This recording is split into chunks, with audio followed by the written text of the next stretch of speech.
Ang mana at mga pugo. 16 na kabanata. Mula sa Elim, nagpatuloy sa paglalakbay ang mamamayan ng Israel hanggang sa makarating sila sa ilang ng Zin na nasa gitna ng Elim at ng Sinai. Nakarating sila roon sa 15 araw ng 2 buwan mula nang lumabas sila sa Ehipto. Doon sa ilang, nagreklamo ang lahat ng mga Israelita kina Moises at Aaron. Sinabi nila, "Mabuti pang pinatay na lang kami ng Panginoon sa Ehipto. Doon, kahit paano'y nakakakain kami ng karne at ng lahat ng pagkain na gusto namin. Pero dinala nyo kami rito sa ilang para patayin kaming lahat sa gutom." Pagkatapos, sinabi ng Panginoon kay Moises, "Makinig ka, magpapaulan ako ng pagkain mula sa langit para sa inyo. Bawat araw mangunguha ang mga Israelita ng pagkain nila para sa araw na iyon. Sa ganitong paraan, masusubok ko kung susundin nila ang mga utos ko. Sabihin mo sa kanila na doblehin nila ang kukunin nilang pagkain tuwing 6 na araw ng bawat linggo." Kaya sinabi nila Moises at Aaron sa lahat ng mga Israelita, "Ngayong gabi malalaman ninyo na ang Panginoon ang naglabas sa inyo sa Ehipto, at bukas ng umaga makikita ninyo ang makapangyarihang presensya ng Panginoon, sapagkat narinig niya ang mga reklamo ninyo. Sino ba kami para sa amin kayo magreklamo?" Sinabi pa ni Moises, "Bibigyan kayo ng Panginoon ng karne na kakainin ninyo sa gabi, at bubusugin niya kayo ng tinapay sa umaga, dahil narinig niya ang pagrereklamo ninyo sa Kanya. Hindi kayo nagrereklamo sa amin kundi sa Panginoon. Sino ba kami para sa amin kayo magreklamo?" Sinabi ni na Moises at Aaron, "Sabihin ninyo sa buong mamamayan ng Israel na lumapit sila sa presensya ng Panginoon, dahil narinig niya ang pagrereklamo ninyo." Habang nagsasalita si Aaron sa buong mamamayan ng Israel, tumingin sila sa ilang at nakita nila ang makapangyarihang presensya ng Panginoon sa ulang. Sinabi ng Panginoon kay Moises, "Narinig ko ang mga pagrereklamo ng mga Israelita. Sabihin mo sa kanilang gabi-gabi silang kakain ng karne, at araw-araw silang magpapakabusog sa tinapay. At malalaman ninyong ako ang Panginoon na inyong Diyos." Nang dapit hapon ding iyon, dumagsa ang mga pugo at napuno nito ang buong kampo.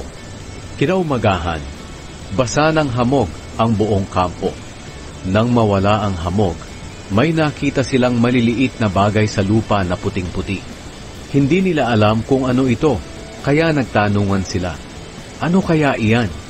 Sinabi ni Moises sa kanila, "Iyan ang pagkain na ibinigay ng Panginoon sa inyo para kainin. Sinabi ng Panginoon na ang bawat isa sa inyo'y mag-ipon nito ayon sa inyong pangangailangan, mga 1 salop bawat tao." Kaya nanguha ang mga Israelita ng mga pagkain nito. Marami ang kinuha ng iba, habang ang iba naman ay kaunti lang. Nang takhalin nila ito, 1 salop ang nakuha ng bawat tao. Ang nagtipon ng marami ay hindi sumobra, at ang nagtipon ng kaunti ay hindi naman kinulang. Tamang-tama lang ang nakuha ng bawat isa. Sinabi ni Moises sa kanila, "Walang magtitira nito para sa susunod na araw." Pero ang iba sa kanila ay hindi nakinig kay Moises. Nagtira sila para sa susunod na araw, pero inuod ito at bumaho. Kaya nagalit si Moises sa kanila. Tuwing umaga nangunguha ang bawat isa ayon sa kanyang kailangan. At kapag uminit na, natutunaw ang pagkain hindi nila nakukuha. Sa 6 na araw, doble ang kanilang kinukuha, mga 2 salop bawat tao. Kaya pumunta ang mga pinuno ng mamamayan ng Israel kay Moises at nagtanong kung bakit doble. Sinabi ni Moises sa kanila, "Iniutos ng Panginoon na magpahinga kayo bukas, dahil araw ng pamamahinga, na banal na araw para sa Panginoon. Kaya lutuin ninyo ang gusto ninyong lutuin, at ilaga ang gusto ninyong ilaga. Ang matitira ay ilaan para bukas." Kaya itinira nila ito para sa susunod na araw, ayon sa iniutos ni Moises. At nang sumunod na araw, hindi ito inuod o bumaho. Sinabi ni Moises sa kanila, "Kainin niyo iyan ngayon, dahil ngayon ang araw ng pamamahinga para sa Panginoon. Wala kayong makikita niyan ngayon.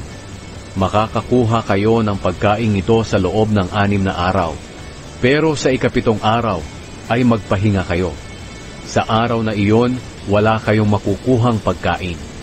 May mga tao pa ring lumabas para manguha ng pagkain sa ika-7 araw, pero wala silang nakita. At sinabi ng Panginoon kay Moises, "Hanggang kailan ba susuwayin ng mga taong ito ang aking mga utos at katuruan? Alalahanin ninyo na binigyan ko kayo ng araw ng pamamahinga. Kaya nga tuwing ika-6 na araw ay dinodoble ko ang pagkain ninyo. Dapat manatili sa bahay niya ang bawat isa sa ika-7 araw. Walang lalabas para kumuha ng pagkain." Kaya nagpahinga ang mga tao sa ika-7 araw. Tinawag na mana ng mga Israelita ang pagkain. Para itong maliliit at mapuputing buto, at matamis kagaya ng manipis na tinapay na may pulot. Sinabi sa kanila ni Moises, "Ipinag-utos ng Panginoon na magtago kayo ng isang salop na mana para sa susunod pang mga henerasyon, para makita nila ang pagkaing ibinigay ko sa inyo sa ilang, nang inilabas ko kayo sa Ehipto." Sinabi ni Moises kay Aaron, "Kumuha kayo ng sisidlan at lagyan ito ng isang salop na mana. Pagkatapos ilagay ninyo ito sa presensya ng Panginoon para sa susunod pang mga henerasyon." Sinunod ito ni Aaron ayon sa sinabi ng Panginoon kay Moises. Inilagay ni Aaron ang mana sa kahon ng kasunduan para maitago. Kumain ang mga Israelita ng mana sa loob ng 40 taon, hanggang sa makarating sila sa lupain ng Kanaan. Bawat araw, nag-iipon ang bawat isa sa kanila ng isang omer na mana, mga isang salop.